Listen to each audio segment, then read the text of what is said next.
Hello guys, good evening. How are you? Fine, very good. पहली video में हमने अपनी पाठ्य पुस्तक स्पर्श भाग 1 से पार्ट 1 दुख का अधिकार पढ़ा और समझा। अब हम आज अपनी सेकेंड वीडियो में इस पाठ से यानी दुख का अधिकार पाठ से प्रश्न अभ्यास करेंगे। इसके पाठ के अंत में मैं आपको होमवर्क भी दूंगी। तो फिर यू आर रेडी? चलो अब हम इस पाठ के प्रश्नोत्तर करते हैं।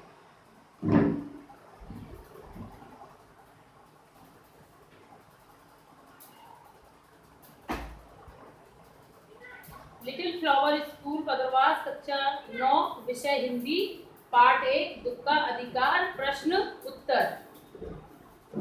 तो निम्नलिखित प्रश्नों के उत्तर 1-2 पंक्तियों में दीजिए। जो हम 1-2 पंक्तियों में जिनके उत्तर देंगे वो मौखिक तौर पर हैं, लेकिन आपको फेयर कॉपी में भी इनको करना है। तो हम प्रश्न नंबर 1 करते हैं। किसी व्यक्ति की पोशाक को देखकर हमें क्या पता चलता है? उत्तर: किसी व्यक्ति की पोशाक देखकर हमें उसका दर्जा तथा उसके अधिकारों का ज्ञान होता है। प्रश्न 2, खरबूजे बेचने वाली स्त्री से कोई खरबूजे क्यों नहीं खरीद रहा था? उत्तर: खरबूजे बेचने वाली अपने पुत्र की मौत का एक दिन बीते बिना खरबूजे बेचने आई थी। सूतक वाले घर के खरबूजे खाने से लोगों का अपना धर्म भ्रष्ट होने का भय सता रहा था, इसीलिए उससे कोई खरबूजे नहीं खरीद रहा था। प्रश्न 3, उस स्त्री को देखकर लेखक को कैसा लगा? उत्तर: उस स्त्री को फुटपाथ पर रोता देखकर लेखक के मन में व्यथा उठी। व्यथा का मतलब परेशानी या दुख या कलेश उठी। वह उसके दुख को जानने के लिए बेचैन हो उठा। प्रश्न 4, उस स्त्री के लड़के की मृत्यु का कारण क्या था? उत्तर: उस स्त्री के लड़के की मृत्यु का कारण था सांप द्वारा डस लिया जाना। वह मुंह अंधेरे खेत में खरबूजे तोड़ रहा था। उसी समय उसका पैर एक सांप पर पड़ गया था। प्रश्न 5, बुढ़िया को कोई भी क्यों उधार नहीं देता? उत्तर: स्त्री का कमाऊ बेटा मर चुका था, अतः पैसे वापस ना मिलने की आशंका के कारण कोई उसे इकन्नी दुकन्नी भी उधार नहीं देता। लिखित ये थे आपके मौखिक तौर पर कुछ प्रश्नोत्तर। इनको आपको फेयर कॉपी में भी करना है। अब हम करेंगे लिखित रूप में। कार नंबर, निम्नलिखित प्रश्नों के उत्तर 25 से 30 शब्दों में लिखिए। तो अभी जो हम प्रश्न उत्तर कर रहे हैं उनका उत्तर आपको 25 से 30 शब्दों में ही लिखना है।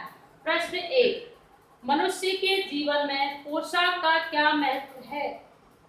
उत्तर: मनुष्य के जीवन में पोशाक का बहुत महत्व है। पोशाक ही मनुष्य की सामाजिक और आर्थिक स्थिति दर्शाती है। पोशाक ही मनुष्य को में भेद करती है। पोशाक ही उसे आदर का पात्र बनाती है तथा नीचे झुकने से रोकती है।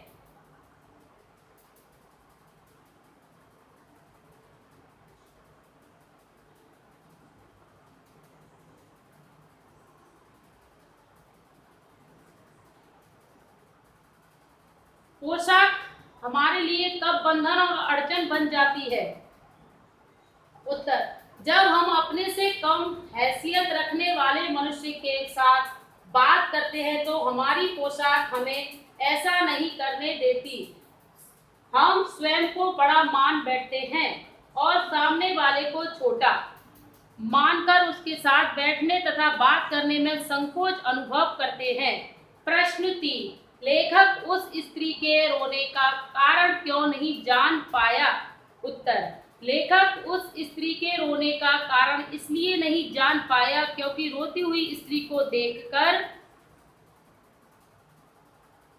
लेखक के मन में एक व्यथा उठी, पर अपनी अच्छी अच्छी और उच्च कोटि की पोशाक के कारण फुटपाथ पर नहीं बैठ सकता था। प्रश्न 4, भगवना। भगवना कौन है? इस पाठ में बुढ़िया का बेटा था जिसका नाम क्या था?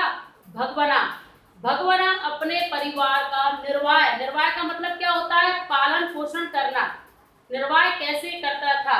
उत्तर, भगवना शहर के पास 1.5 बीघा जमीन पर हरी तरकारियां तथा खरबूजे उगाया करता था। वह रोज ही उन्हें सब्जी मंडी या फुटपाथ पर बैठकर बेचा करता था। इस प्रकार वह कछियारी करके अपने परिवार का निर्वाह करता था। प्रश्न 5, लड़के की मृत्यु के दूसरे ही दिन बुढ़िया खरबूजे बेचने क्यों चल पड़ी? उत्तर, लड़के की मृत्यु के दूसरे ही दिन खरबूजे बेचने जाना बुढ़िया की घोर व्यवस्था का अर्थ क्या है? यहाँ पर मजबूरी थी। सांप के डसने से लड़के की झाड़ फूंक कराने, नाग देवता की पूजा और मृत्यु के बाद अंत्येष्टि करने में जो हुए खर्च के कारण उसके घर में अनाज का दाना भी न बचा था। प्रश्न 6, बुढ़िया के दुख को देखकर लेखक को अपने पड़ोस की सम्भ्रात महिला की याद क्यों आई? उत्तर, लेखक ने बुढ़िया के पुत्र शोक को देखा। उसने अनुभव किया कि इसे बेचारी के पास रोने धोने का भी समय और अधिकार नहीं है। तभी उसकी तुलना में उसे अपने पड़ोस की सम्राट महिला की याद आ गई। वह महिला पुत्र शोक में 2.5 महीने तक पलंग पर पड़ी रही थी। अब देखिए ख नंबर, निम्नलिखित प्रश्नों के उत्तर 50 से 60 शब्दों में लिखना है। चलिए आइए इनको करते हैं। प्रश्न 1, बाजार के लोग खरबूजे बेचने वाली स्त्री के बारे में क्या क्या कह रहे थे?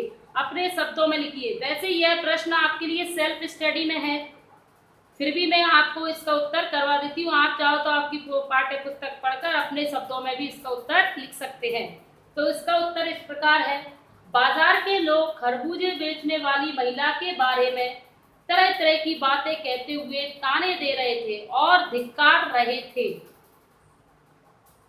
उनमें से कोई कह रहा था कि बुढ़िया कितनी बेहया। यहाँ पर जो बेहया शब्द क्या आया है वो क्या है? बेशरम। बुढ़िया कितनी बेहया यानी बेशरम है, जो अपने बेटे के मरने के दिन ही खरबूजे बेचने चली आई।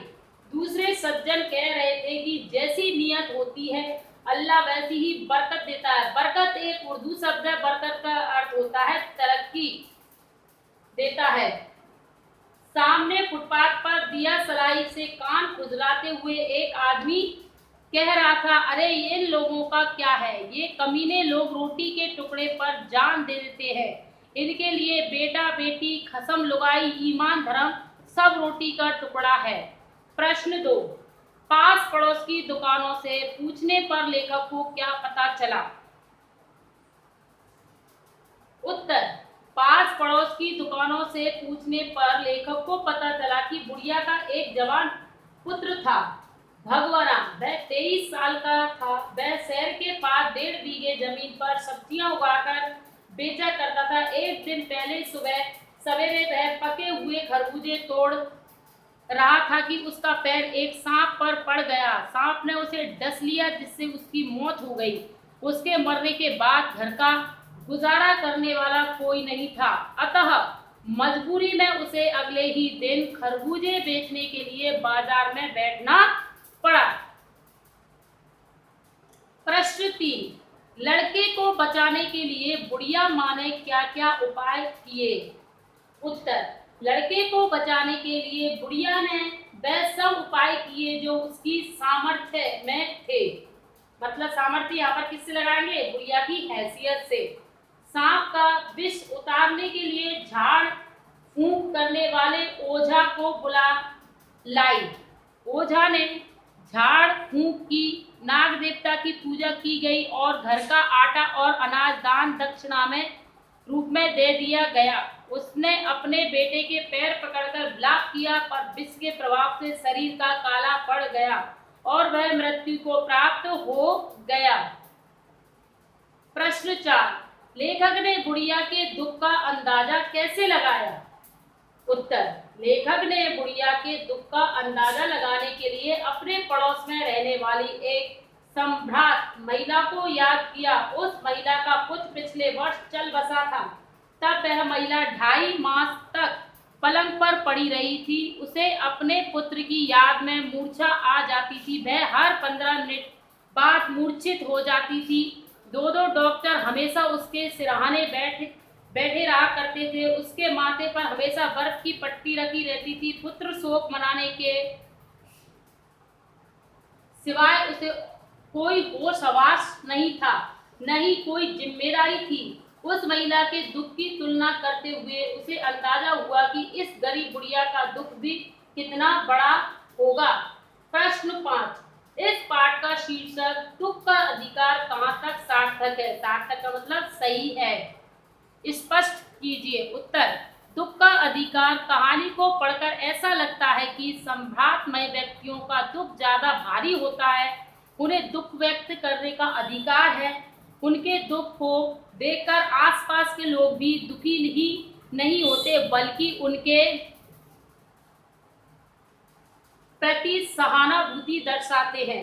ठीक उसी प्रकार के दुख से जब कोई गरीब दुखी होता है तो लोग उसका उपहास ही नहीं उड़ाते, बल्कि उससे घृणा भी प्रकट करते हैं।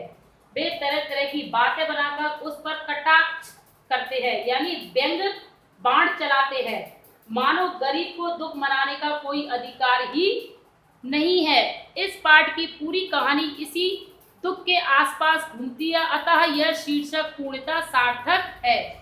अब देखिए ग नंबर, निम्नलिखित के आशय स्पष्ट करो। आशय का अर्थ क्या है? यहाँ पर अर्थ बताना है आपको कि जो वाक्य आपको दिए जा रहे हैं उनका क्या अर्थ है। तो प्रश्न 1, जैसे वायु की लहरें कटी हुई पतंग को सहसा भूमि पर नहीं गिर जाने देती, उसी तरह खास परिस्थितियों में हमारी पोशाक हमें झुक सकने से रोके रहती है। उत्तर, लेखक कहना चाहता है कि हमारी पोशाक और हमारी हैसियत हमें नीचे गिरने और झुकने से रोकती है। जिस प्रकार हवा की लहरें पतंग को एकदम सीधे नीचे नहीं गिरने देती, बल्कि धीरे धीरे गिरने की इजाजत देती हैं, ठीक उसी प्रकार हमारी पोशाक हमें अपने से नीचे हैसियत वालों से एकदम मिलने जुलने की नहीं देती। हमें उनसे मिलने में संकोच होता है। प्रश्न 2, इनके लिए बेटा बेटी खसम लुगाई धर्म ईमान सब रोटी का टुकड़ा है।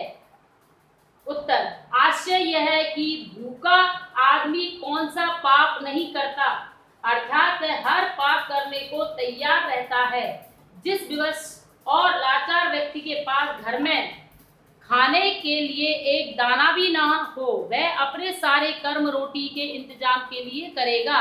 रोटी पा लेना ही उसकी प्राथमिकता होगी। इस प्राथमिकता के लिए वह हर तरह से कर्म करने को तैयार रहता है।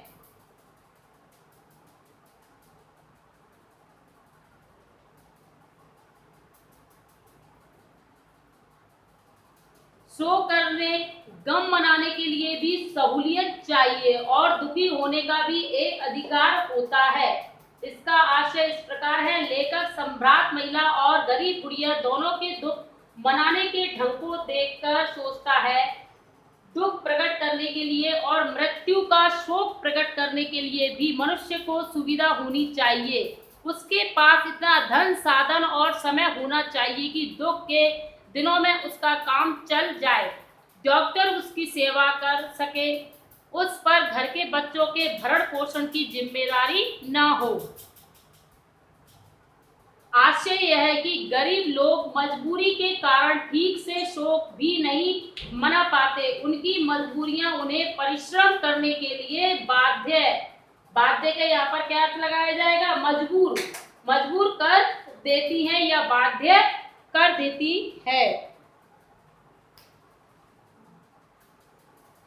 तो बच्चों, ये था आपकी पाठ्य पुस्तक स्पर्श भाग 1 पाठ 1 दुख का अधिकार के प्रश्नोत्तर। अब मैं आपको जो होमवर्क दे रही हूँ वो सुनिए।